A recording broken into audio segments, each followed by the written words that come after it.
नमस्कार. आज आपल्याला बनवायचं आहे खरवस. खरवस म्हणजे गाईला किंवा म्हशीला जेव्हा बाळ होतं तेव्हा त्याचा पहिल्या आणि दुसऱ्या दिवशी जे दूध निघतं त्याला खरवस किंवा चीक म्हणतात. तो हा माझ्याकडे म्हशीचा चीक आहे पहिल्या दिवसाचा. हा एक पेला घेतलेला आहे. हा बघा ह्या साईजप्रमाणे. तर ह्या एक पेल्याला कारण हा पहिल्या दिवसाचा आहे त्याच्यामुळे त्याला डबल दूध लागणार आहे.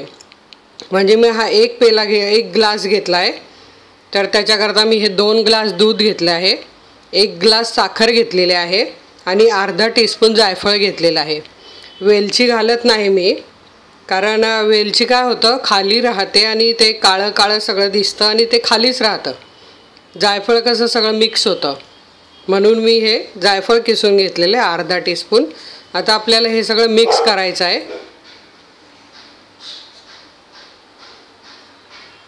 हा मी एक स्टीलचा डब्बा घेतलेला आहे आणि एकीकडे पॅनमध्ये पाणी ठेवून पाणी गरम करायला घेतलं आहे. आता यात मी हे चीक घालते किंवा खरवस म्हणतात त्याला. त्यात हे 2 ग्लास दूध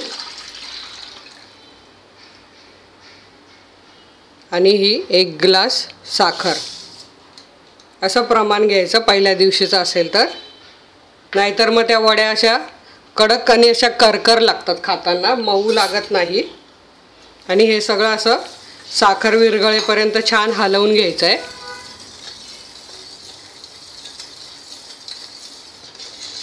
म्हणजे दूध आणि खरवस हेही छान मिक्स होतं आणि साखरही विरघळली जाते. म्हणून मी इथे पिठी साखर घेतलेली नाही आहे, कारण हे सगळं एकजीव व्हायला पाहिजे. यात जायफळ पण लगेच टाकून द्यायचं आहे.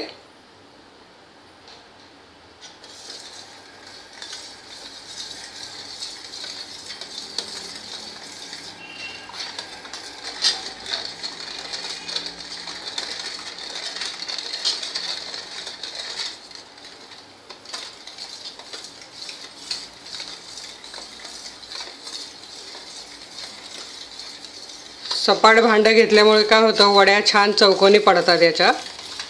आणि हे आता आपल्याला पॅनमध्ये ठेवून 2 शिट्ट्या काढून घ्यायच्या आहे. 2 शिट्ट्यांमध्ये एकदम छान वड्या होतात. पण तुम्ही तो चीक घेताना किंवा खरवस घेताना विचारायचं आहे की हा पहिल्या दिवसाचा आहे की दुसऱ्या दिवसाचा आहे. दुसऱ्या दिवसाचा असेल तर 1 ग्लासला 1च ग्लास दूध लागतं आणि पहिल्या दिवसाचा असेल तर 1 ग्लासला 2 ग्लास दूध लागतं. म्हणजे छान वड्या होतात. हे बघा आपली साखर इथे छान विरघळलेली आहे. आता आपण ते कुकरमध्ये हा डबा ठेवणार आहोत. हे बघा मी हा पॅनमध्ये डब्बा ठेवलेला आहे. त्याच्या खाली आपली कुकरची जाळी असते तीही ठेवलेली आहे. आणि थोडं याच्यात गरम कुकरमध्ये ठेवल्यावर पण थोडं हलवायचं आहे, म्हणजे जेणेकरून थोडी जर आपली साखर राहिली असेल तर ती विरघळली जाते.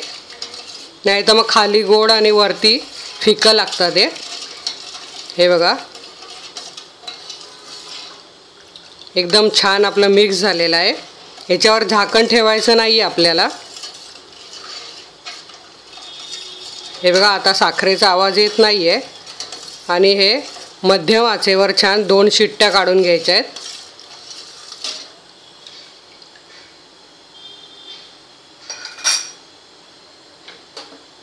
कुकरची शिट्टी लावायची आहे, रिंग पण लावायची आहे आणि आपल्याला 2 शिट्ट्या काढून घ्यायच्या आहेत.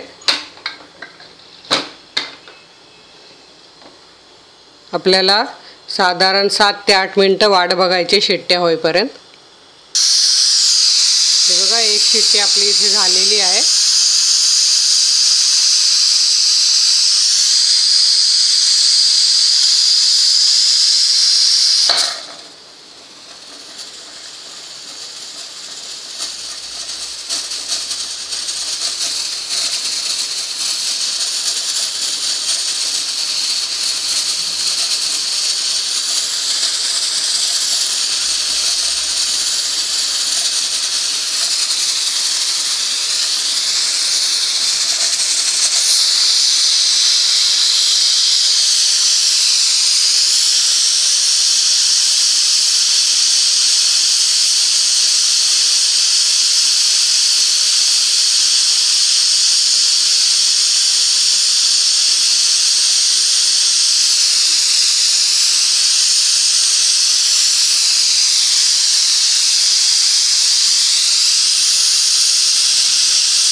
दुसरी शिट्टी पण झालेली आहे आपले.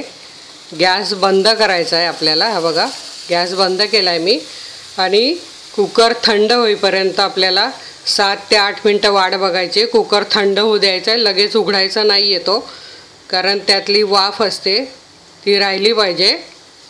म्हणून आपल्याला आता 7 ते 8 मिनटं वाट बघायची आहे. कुकर आपला थंड झाला आहे. शिट्टी वरती करून बघायची, वाफ नाही आहे. आता आपण कुकर बघूया. हे बघा, आपले छान असे झाले. सुरी घालून बघायची आहे. सुरी सुक्की निघाली म्हणजे आपल्या वड्या छान तयार झाल्या आहे. आता मी त्या तुम्हाला काढून दाखवते.